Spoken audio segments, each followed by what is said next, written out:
What if the reason you feel tired, foggy, and not quite like yourself anymore has nothing to do with your diet, your sleep, or even your stress? What if it's happening somewhere so small you've never noticed it, yet it silently controls how much energy you have, how clearly you think, and how fast your body ages? Stay with me, because what you're about to understand is rarely explained in a way that connects the dots. But once you see it, you won't unsee it. Right now, inside your body, there are trillions of microscopic structures called mitochondria. They are not optional. They are your energy.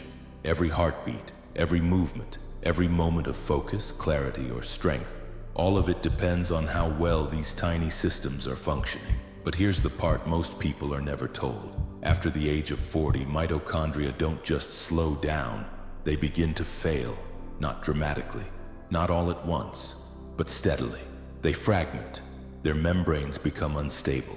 Their ability to produce energy drops. And even worse, they begin releasing damaging byproducts back into the very cells they're supposed to power. This is what scientists call mitochondrial dysfunction. But you don't experience it as a scientific term. You experience it as your life getting heavier. Energy becomes unreliable. Focus takes longer to access. Recovery slows down. And the most frustrating part? It feels like it's happening no matter what you do. Here's the measurable reality. Your ATP production, the actual energy currency of your body, can decline by up to 50% between the ages of 40 and 70. Half. That means every system in your body is operating with reduced capacity. Your brain, your muscles, your metabolism, your repair systems, everything. And there's another layer most people never hear about. Your NAD+ levels. This is a molecule your mitochondria depend on to repair themselves and replicate. After 40, NAD+ levels begin to drop sharply. Without it, damaged mitochondria don't get fixed.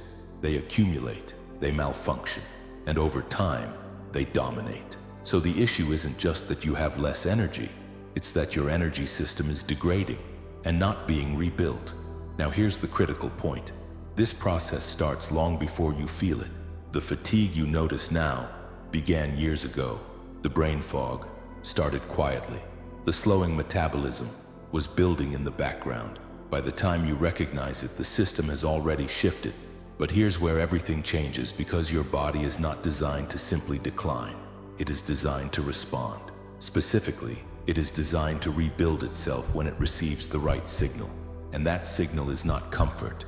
It is controlled stress. This is where ancient practices and modern science intersect. For thousands of years, certain traditions used methods that looked simple, but triggered profound biological effects. In Tibetan monasteries, practitioners used breath to generate internal heat in freezing environments. In Taoist traditions, this was described as cultivating internal fire. In early Vedic teachings, it appeared as a precise breathing method designed to access deeper physiological control, not relaxation. These weren't metaphors, they were instructions, because those who practiced these methods maintained something others lost: energy, clarity, resilience. Now we understand why. In 2012, researchers identified a regulatory protein known as PGC1 alpha. You don't need to remember the name, but you need to understand what it does. It acts like a master switch. When activated, it signals your body to create new mitochondria. Not repair the old ones, create new ones. This process is called mitochondrial biogenesis. It is quite literally the rebuilding of your energy system. Now here's where it becomes practical. Two of the strongest triggers for activating this system are controlled oxygen deprivation, brief breath holds, and cold exposure. Both create a specific type of stress known as hormesis. Not harmful, but strong enough to force adaptation. When your body senses this, it shifts. It increases mitochondrial production. It improves efficiency. It strengthens resilience at the cellular level. This is not theory. It's measurable. Controlled breathing practices have been shown to reduce inflammatory markers, improve autonomic nervous system balance, and increase stress tolerance. Cold exposure activates brown fat, increases mitochondrial density, and enhances metabolic efficiency. Together, they create a compounded effect. And this is exactly what ancient practices were doing, without modern language. Now let's make this actionable, because understanding without action changes nothing. Here is a simple, structured protocol. Phase 1, preparation breathing. Sit comfortably, spine upright. Take 30 deep breaths. Inhale through the nose, filling the belly, then the chest. Exhale through the mouth, releasing fully. No pause, steady rhythm. By breath 15 to 20, you may feel tingling in your hands or face. This is not a problem. It's a shift in oxygen and carbon dioxide balance. Your system is being primed. Phase 2, retention. After the final breath, exhale completely, then stop. Hold your breath. Stay relaxed. This is where the signal begins. Your oxygen levels drop slightly, carbon dioxide rises. This activates internal pathways, including PGC1 alpha signaling. Even 30 to 60 seconds is effective. When you need to breathe, inhale deeply through your nose.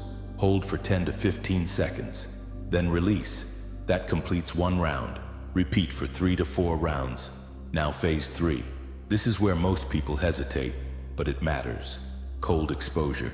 After your final round, expose your face, neck, or upper body to cold water. 20 to 60 seconds. This is not about endurance. It's about signal strength. Cold activates a separate pathway. Cold shock proteins, brown fat activation, and increased mitochondrial density.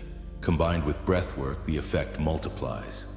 Not adds, multiplies. Now let's talk about what happens if you do this consistently. Week 1. Energy becomes more stable. The afternoon crash begins to soften. Mental clarity in the morning improves. Week 2 to 3. Sleep deepens. Recovery improves. You begin to notice a steady baseline of energy. Not spikes, but consistency. Week 4 and beyond. This is where structural change begins. Mitochondrial density increases. Your cells produce energy more efficiently. Inflammation begins to decrease at a systemic level. This is not a temporary boost. It is a shift in how your body functions.